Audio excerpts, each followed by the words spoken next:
Madame,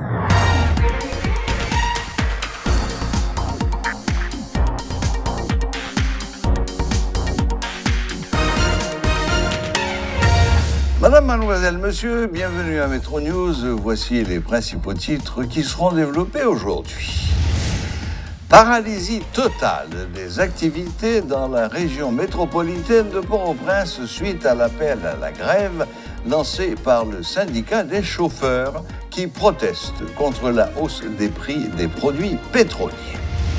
La plus haute responsable humanitaire des Nations Unies dans le pays, Ulrika Richardson, annonce que des vies sont en train d'être perdues en Haïti alors que les services de santé vitaux risquent d'être paralysés en raison du manque de carburant. Au moins 145 détenus se sont échappés le 22 septembre dernier de la prison des femmes à Cabaret. Les autorités pénitentiaires haïtiennes ont diligenté une enquête afin d'élucider les circonstances de l'évasion. Seules 3 évadées ont été reprises par les forces de l'ordre.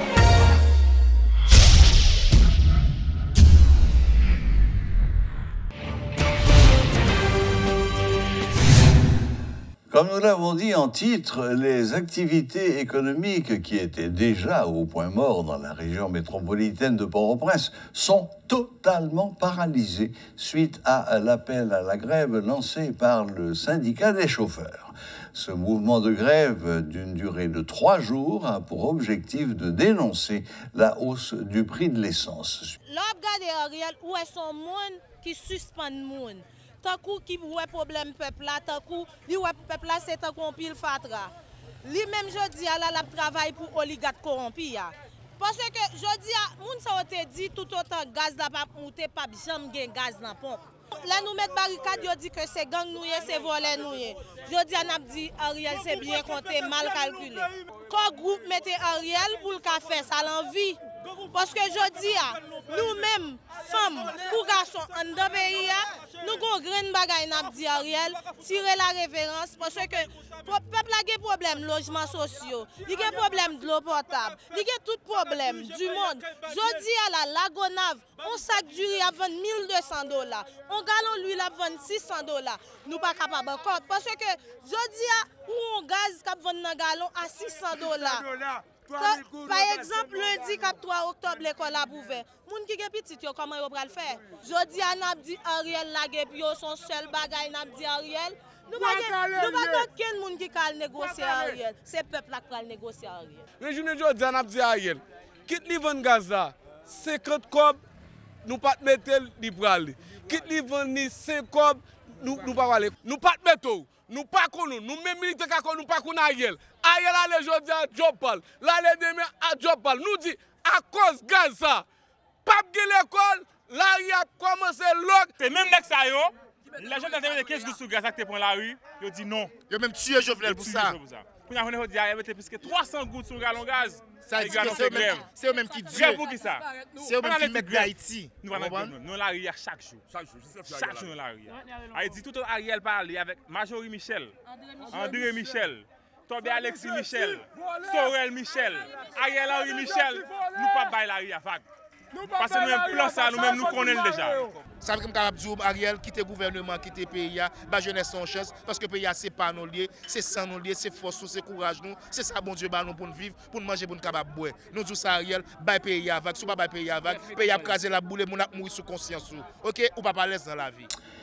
La crise haïtienne était au centre des discussions au Conseil de sécurité de l'ONU ce lundi 26. Selon le représentant de la Russie à l'ONU, Vassili Nebenzia, le pays est au bord de la catastrophe. Il souhaite que la lumière soit faite autour de l'assassinat du président Moïse. Le diplomate appelle la communauté internationale à aider Haïti.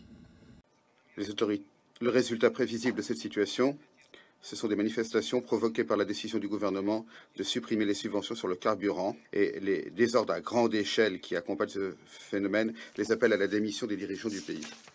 Nous entendons des déclarations sur lesquelles c'est la mafia et les oligarques locaux qui se trouvent derrière ces manifestations, ainsi que leurs parrains. Mais les tentatives d'améliorer la situation et de faire baisser l'insatisfaction de la population sont clairement inadéquates. Nous avons affaire à la frustration de la société qui a perdu confiance dans les autorités. Nous n'avons cessé de dire qu'il était indispensable d'avoir un large dialogue politique et de lancer un processus d'élection et de réforme. Malheureusement, nous ne voyons aucune action cohérente et ciblée visant au retour d'Haïti sur la voie constitutionnelle et celle du développement.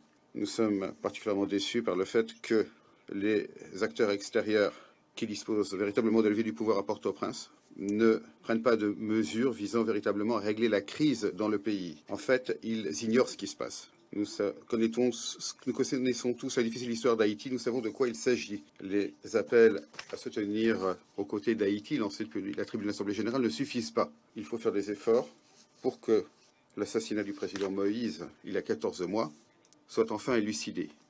Et les coupables doivent être punis. On ne peut pas ignorer le fait que ça fait 6 ans qu'il n'y a pas eu d'élection dans le pays et que ça fait longtemps que les pouvoirs du gouvernement et d'une grande partie du Parlement ont expiré, y compris dans le contexte de la signature en 2001 de la Charte démocratique interaméricaine.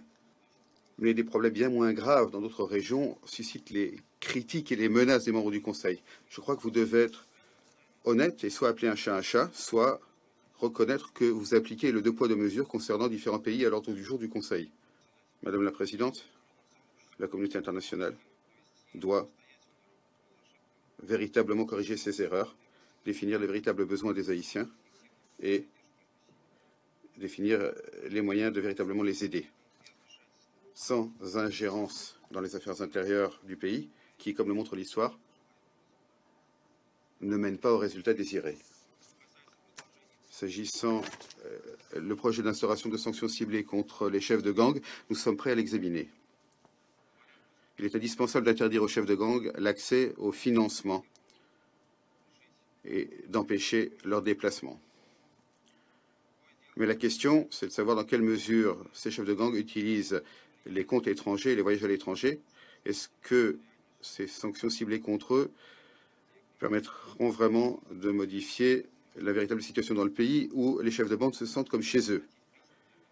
Il convient d'accorder toute notre attention aux itinéraires du trafic d'armes et des flux financiers illicites. Tant que nous ne stopperons pas la contrebande d'armes, elle continuera à alimenter la spirale de la violence dans ce pays, qui mérite depuis si longtemps la paix et le développement.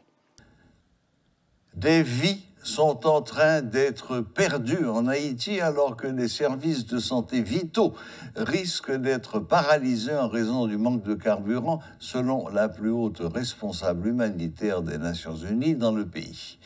La sécurité et l'instabilité récurrentes en Haïti, ainsi que le blocage par des bandes armées criminelles du principal terminal de carburant du pays dans la capitale Port-au-Prince, signifient que le carburant nécessaire pour alimenter les hôpitaux n'est pas livré.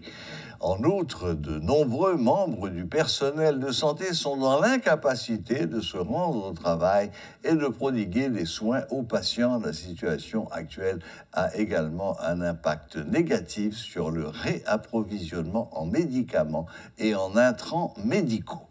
Des vies sont déjà perdues selon l'ONU parce que les hôpitaux ne peuvent pas accéder au carburant, a déclaré Ulrika Richardson. Certains hôpitaux sont incapables d'admettre de nouveaux patients et se préparent à fermer. Il est de plus en plus difficile d'assurer des conditions stériles pour les interventions médicales, dont les césariennes, et la conservation des vaccins, car l'interruption de la chaîne du froid est devenue problématique. De nombreux hôpitaux connaissent également une pénurie d'oxygène. La pénurie de carburant a également fortement réduit les opérations du centre ambulancier national qui ne fonctionne plus qu'avec 3 ambulances. Dans le reste du pays, ces services sont fortement réduits, voire totalement interrompus.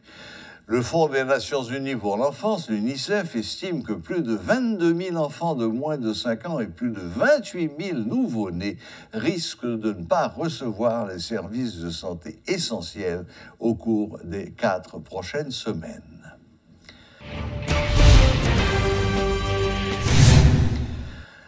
Les autorités pénitentiaires haïtiennes ont diligenté une enquête afin d'élucider les circonstances de l'évasion du 22 septembre à la prison civile de Cabaret.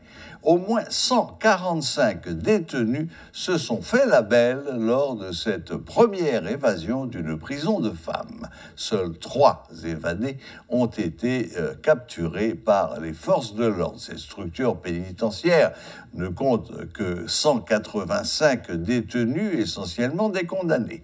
Les personnes en détention préventive ont pu fuir lors de la mutinerie. L'enquête doit permettre de faire la lumière sur l'évasion. Selon les premiers éléments collectés, les prisonniers ont attaqué le seul gardien qui avait pris le risque d'ouvrir un bloc. Le directeur de l'administration pénitentiaire, l'inspecteur Jean-René François, soutient que l'enquête doit préciser si le gardien avait agi avec légèreté ou pas. De plus, le directeur de la PENA rejette les allégations faisant état d'une famine à ce centre carcéral.